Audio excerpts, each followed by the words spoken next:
Good morning and welcome to the VolleyPod. How are you today, Todd? Davis, doing well. It's another good day to be in the cave, and looking forward to sharing a little volleyball knowledge with you. It's always I always walk away inspired, ready to get my team back out there and put your nuggets to work. Well, my nuggets are working hard these days, but you know what? I always feel the same way. It's so good, and I hope people are getting ideas from this, and then if they are, share them back with us. I'd love to hear people's ideas, and we're going to talk about something in that regard later on. But before we even get into this, I thought you were wearing North Carolina Tar Heel blue, but this is not Tar Heel blue. The Jumbos. This is the Jumbos. Tufts Jumbos. The Tufts Jumbos. Tufts Jumbos. That you gotta love their mascot, right? The Can Jumbos. you put that in the camera just a Yeah, little you bit gotta more. see that. Yeah, the Jumbos right there. Elephant. See that? Yep. Yeah. The Jumbo. Maddie U's there. Yes, she is. We were Yep. talking about a little setting last time. One of all-time favorite setters, Maddie U. Oh, yeah. She's still at Tufts. I think she was like all region last year. Yeah. They got to the final 8.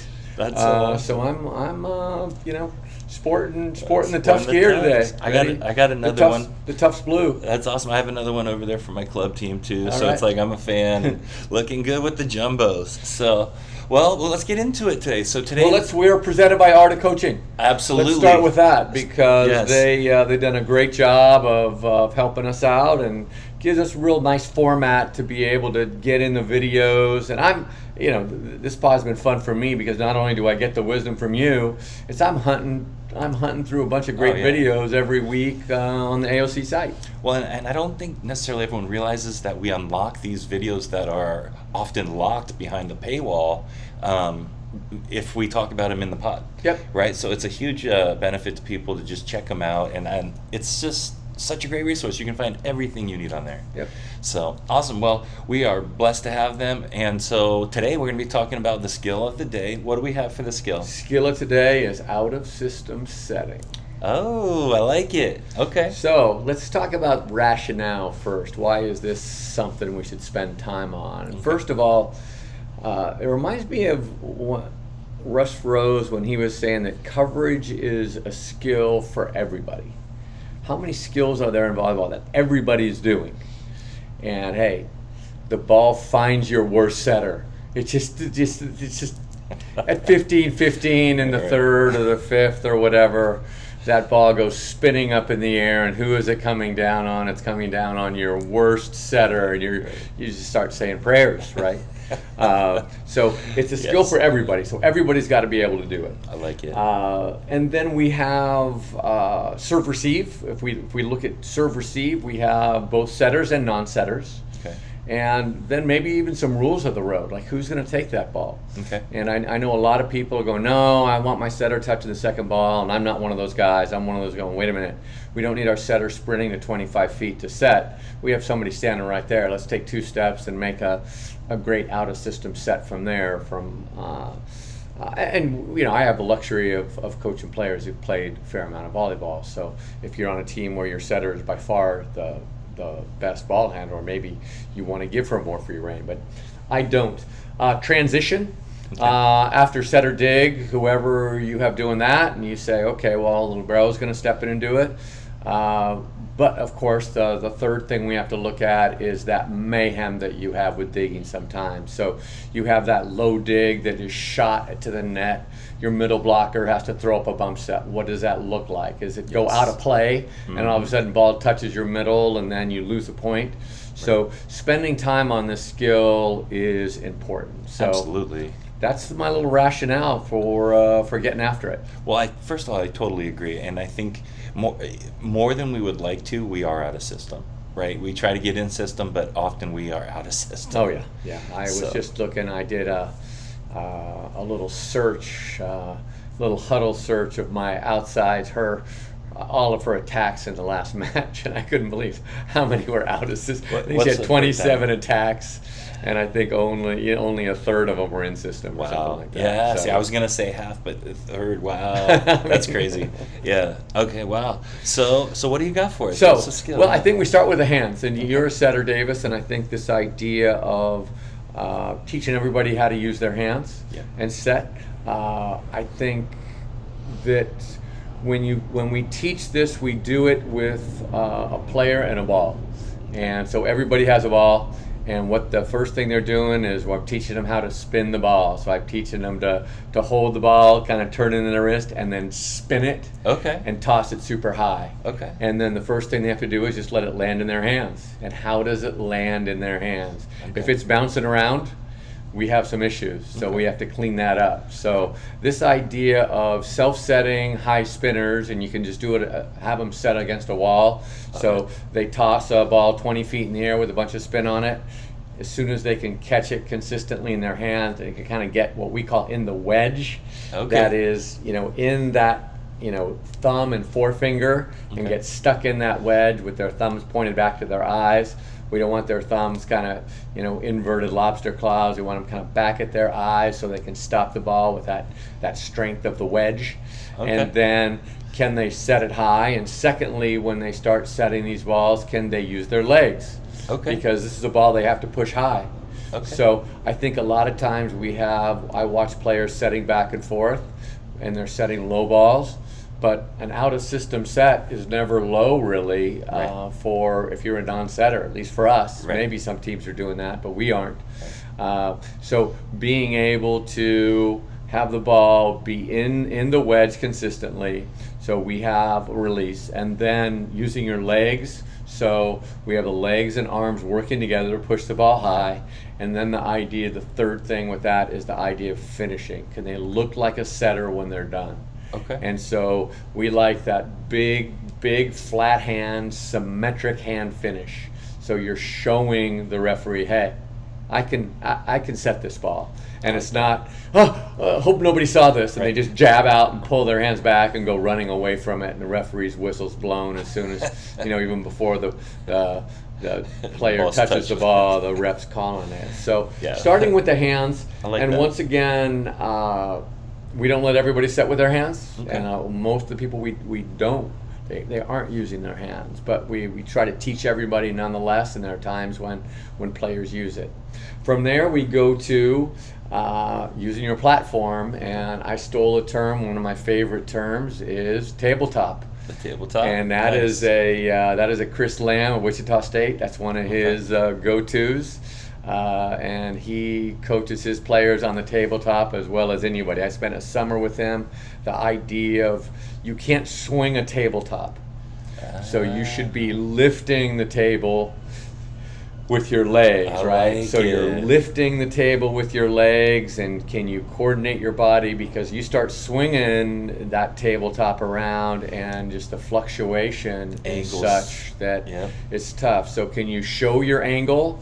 And if the tabletop's angled, if you have it on an angle, that's fine, but it's nice and flat, and you're lifting up with your legs and getting that ball high in the air. So tabletop is huge, and most of our players are doing it. And we had, Sid can use her hands. Our libero now, the talented kid, she can use her hands.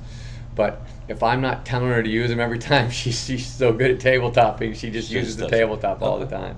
And she's just so comfortable with it. And so I've kind of stopped nagging her about it, going, I got enough stuff I'm nagging her. She's pretty she's pretty accurate with the tabletop, so I let her use it. I love that cue. That's a good one too. You can't swing a tabletop, and I don't want them swinging their arms on those. I want them lifting it up out there. Can it be a precision skill? And we'll do some things in pairs where they're tabletopping directly in front of them. They're tabletopping on their left, they're tabletopping on their right, so we have that tilt we have with the tabletop, but still using your legs. And then the one time that you have to swing a little bit, of course, is when it's coming back behind your head. And that's the one time when it's not so much of a tabletop as it is, hey, we have to swing a little bit on that one to come back over our head. That's really cool, though. I like that. I love that. That's a great start. Cool. And then along with that, I think we have to link some skills into the out of system setting. And if the team's out of system and we're playing a good team, and hopefully if you're playing my team and you're out of system setting, Davis, my block is closed. I'm a guy who said, hey, when we know where the ball is going, can we have four hands? Can we have them big? Can we have them closed with no seams? and can we be strong block? So I think we have to cover. So after we set, it's always connected to coverage. Like that. Because we know the other team's going to have a block up, and we can't expect that, oh, I made this great set, we're going to score. Right. Well, no, hey, you make a great set, it's great, but hey, we want our hitters to challenge edges of the block.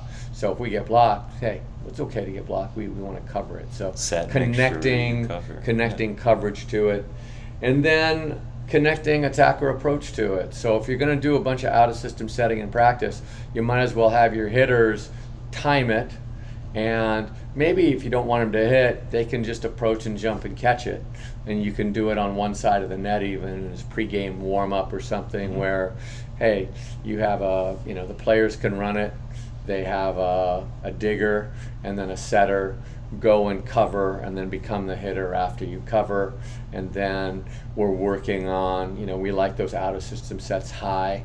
We want our hitters to be stopped so they're not moving when the ball is set. So what we call zero step. Okay. And so connecting those things to out-of-system setting. So Really it's cool. not just an isolated skill. We have a couple other skills we can link to it. Like that. There's a lot of great stuff there. That's so cool. That's just what else? What did I forget? Well, so just a couple things I'm curious about, and you started to get into it a little bit, but I find that right now almost everyone does the exact same thing out of system. If the setter digs, they'll dig to the libero and they'll set a right side ball. What I'm getting interested in is what else can the libero do if they're good? So once they can do that right side ball and locate, can they maybe jump over the line and dump one? Can they jump over the line and back set with their hands? Or can they keep us in tempo and maybe if the block's not fully closed, challenge that a little bit? I think at the higher levels, some teams can do that. And then the other one that I want to do, but it's a little brave, is like what they're doing at the highest level, where when the setter digs it, middle back will come in and act like they're going to hit it, and either hit it or tilt set to someone. Yeah, that's fun stuff too, huh? That's fun stuff too, and I feel like there may be a place for that, because right now I don't know the numbers, but I don't think, unless you have a dominant right side, that is a scoring offensive play all that often, just turning and setting the 5. So I'm trying to figure out ways to get that number up a little bit. Well, I think that if Sid's pretty good at bump setting back. I mean, she can locate it back behind her. So it's a little tough with her. And, we try to hedge with our middle blockers where we know it's going. And she can still fool them. Right. And so they might hedge over to the right, and then she'll go back over their hedge. She gets kind of a little look, I think, sometimes. That's good. So she can do a little bit of that. And because she doesn't use her hands, we haven't messed with the other stuff as much. And I was hoping to do some of that this year, but it's like anything, Davis, that stuff takes time. Yeah. And how much time to spend on some of that. But hey, we won a state match Paris Winkler shot a ball over on 2 from libero. That's so cool. I mean, and hey, you remember those, and so. And you maybe have to dump one for them to kind of wait on it just enough to make the right side be even more effective. Yep. So maybe just do a little bit. So, but I love out of system stuff, and I think that was a great skill topic. So awesome.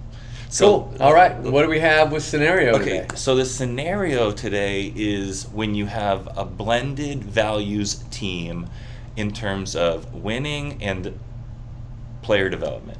Okay, so this is often like a twos team or a sort of middle of the road varsity team where they are not necessarily always trying to win, although they're trying to win the game, but that may not be their number one priority all the time. They may need to focus on player development if they want to win, and by that I mean, get some younger players in a position where they could be successful, maybe play some players on extended roles, even if it's going to cost the team some points.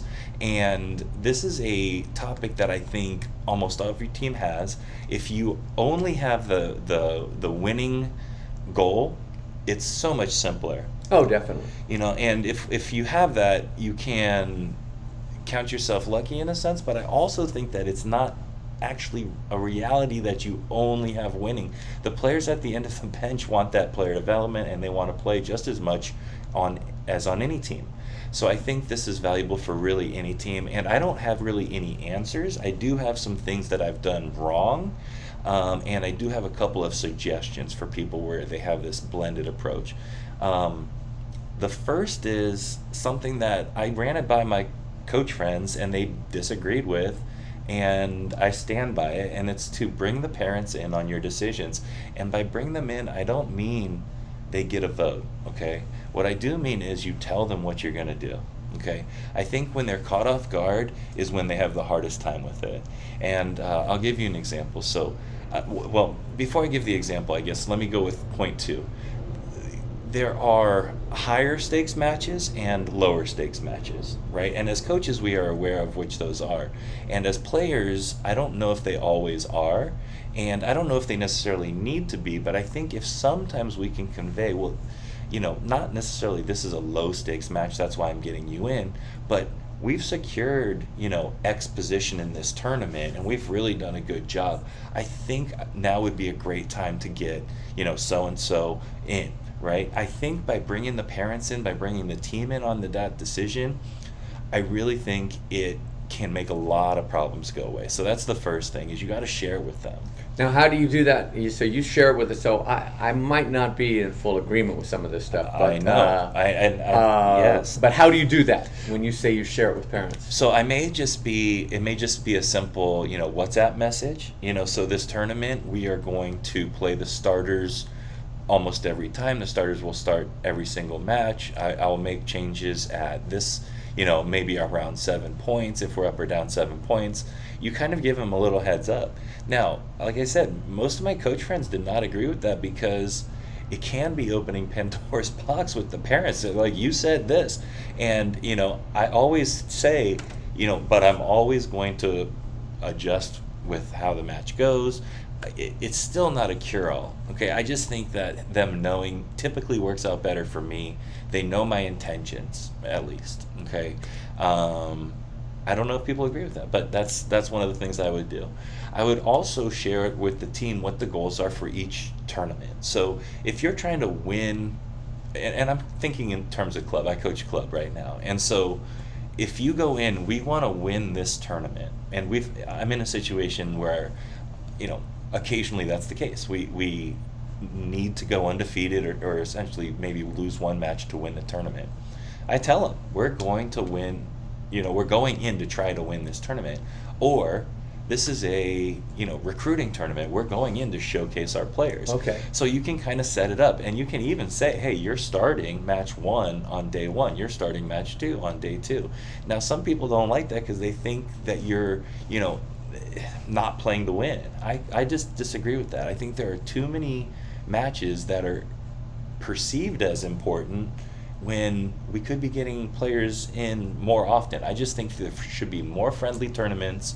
I'm sorry to go on my little soapbox, but I think there's this perception that every match matters so much to this player and to the team, and that's not the truth. And there are many opportunities where I could get people in and help our team be better and help the morale of the team be better.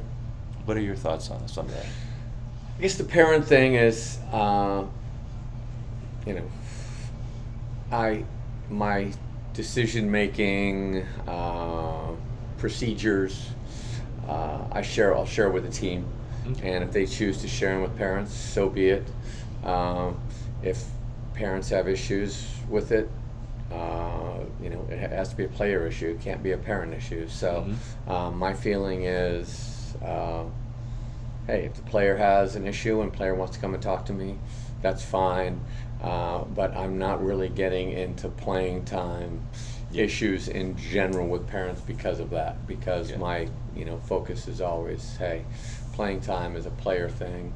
It's not a parent thing. Right. And if the player's unhappy or wants more playing time or wants this, they want to come and talk to me about it, I'm happy to come and talk to them. They want to come in for extra reps. They want to do all the things that we can suggest for them for that, we will do that. So I guess that's the first thing. But I guess the mixed goals that's what makes it tough, because once again, if you're doing one or the other, it's relatively simple. And I'm in high school. We're trying to win every match. I've been known to have a fairly, short lineup, basically. Yeah. I don't sub. I mean, a lot of times we're using, we'd use 10 kids, but we might have kids who don't play in matches. Right. And we try to catch those kids doing a bunch of things that we value. And we say all the time is your contribution to the team and playing time are separate issues. Right. That we don't feel like just because you're an outside hitter who we're setting 40 times a match or whatever, you're more valuable than that kid who doesn't get in. Absolutely. It's, hey, you have an easier role. It's easy to get set 40 times. Right. And be positive and have a good attitude. But when you don't get in, that's the job that's tough. That's the person who really we really have to respect when they can stay positive and they can be supportive of their teammates when they don't get playing time. So we try to make a big deal out of that. So do you think the high school goals are more or less blended than the club goals? I think at the varsity level, they're probably less, because I think, hey, I tell them, hey, we're trying to win, and I kind of think that too. We have, and I think club is a little different. You're paying there, and it's ability grouped, which hey, you have a twos team, everybody is at a certain level, so you don't have this huge disparity. Right. Where on my varsity team, in any position, I could have a huge disparity. Hey, we don't have any middles at our school, so we have maybe, we have middles who've never played middle, and then we have players who are going to play college volleyball and are used to playing, like somebody like Sid with the best kids in the county, and she comes and plays with us and goes, what's going on? I mean, it's a little change for her. So, and I've just seen the increasingly adamant parents wanting to be involved with the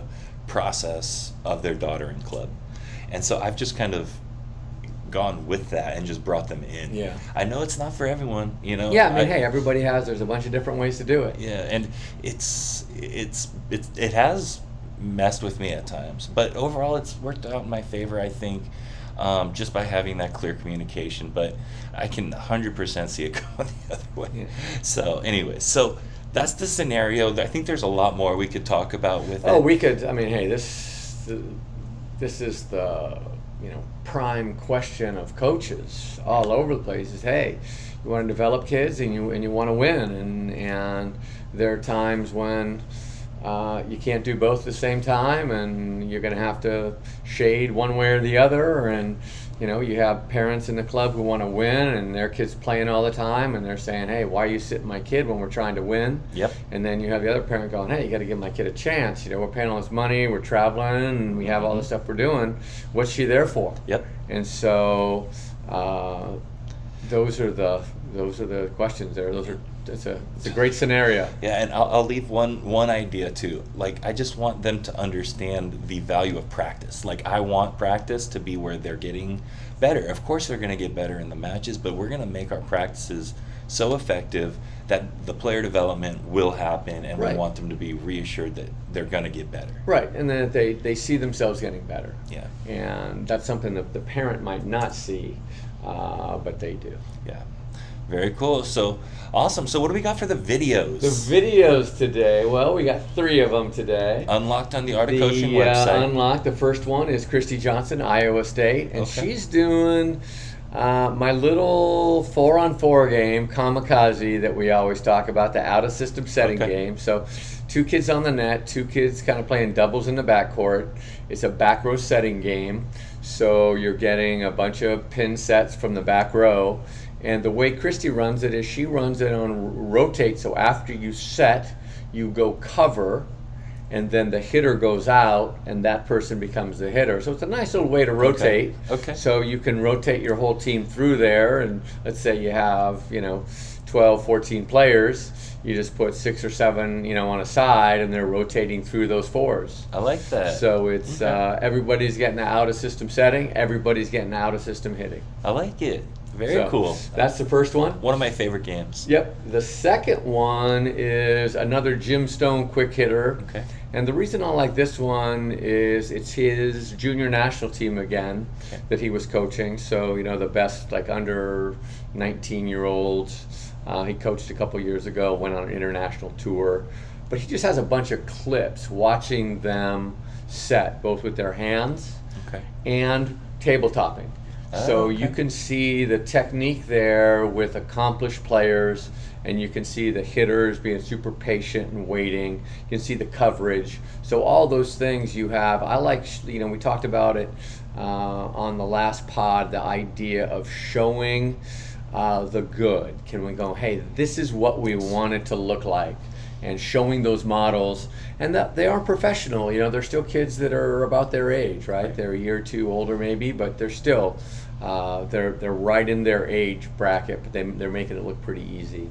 Very cool. Then finally, the last one is everybody likes the Big S. Everybody likes Stanford.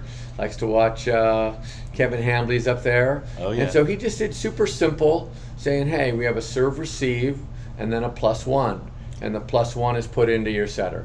Okay, so it's just, hey, we're working in row 2, serve receive, and then ball goes back row to the setter, and then we play that out of system ball. So super simple stuff. I love it. But once again, you see, the best teams in the nation doing the simple stuff. Doing it well. Yep. Right. Very cool. So I do have one resource. The resource. And this is a really cool one, and not a lot of programs will have access to this thing, but it is something that just makes you think, really. So it's called NOAA, and what it is a trajectory tracking computer, essentially, that you set up. It tracks the ball flight, and it calls out a number, which is essentially the degrees at which the ball came out. And what you try to do is match the ideal number. So if it comes out too high, the number will be too high. If it comes out too low, the number will be too low. And the idea is for the setter to stand there or set or whatever and to repeat, right? The thing costs about $6,000, okay? But what happens is you get all this variation in your setting goes much, much smaller, because instead of just a feel, you get a real concrete evidence of what the trajectory of the set is. Yeah, I think in the last one you were talking the whole idea of, feedback mechanisms, and you think about, unemotional feedback mechanism. You have that NOAA number coming out every time in that kind of flat voice. Yes. that number, and it's players dial into it, and they used to have one. I think, did JJ have, or somebody at the club was JJ playing around one, so he had one for a while. They were hot some years back, and then it seemed like, I guess, just the setting them up, and it just maybe a little labor intensive. Yep. Yeah. But I think it's a really cool idea, really, for people to mess around with. Can we repeat versus that's a good set? Let's put some numbers on it, let's define it, and let's make it really, really clear. I'll throw out another one for you that's a little cheaper than NOAA. Okay, sure. I don't know where I got this. It was they were taking like using like Vertec or something like that, or your targets, and running elastic perpendicular to the net. Okay. So now you have, hey, this is where we want the peak of the set to be, where this piece of elastic is. I like that. And so rather than having the elastic run like on top of the net, right, you have the elastic running perpendicular. That's really cool. So that's a little different awesome idea. Yeah, and again, just getting people thinking about get that external feedback. That's right. Not quite $6,000. Exactly. Well, what a cool episode today. We talked about a bunch of cool stuff today. We talked about NOAA. We talked about the videos, where you can grab the videos on Art of Coaching. We talked about... First was My skill, Your out of skill. system setting. Of course, we talked about out of system setting, wonderful, and we talked about the scenario of having a blended value team where you got to win and you got to develop players. So once again, thanks a lot, Todd. Davis, I appreciate it. Take care. Have a good one. Can't believe I forgot the skill at the end.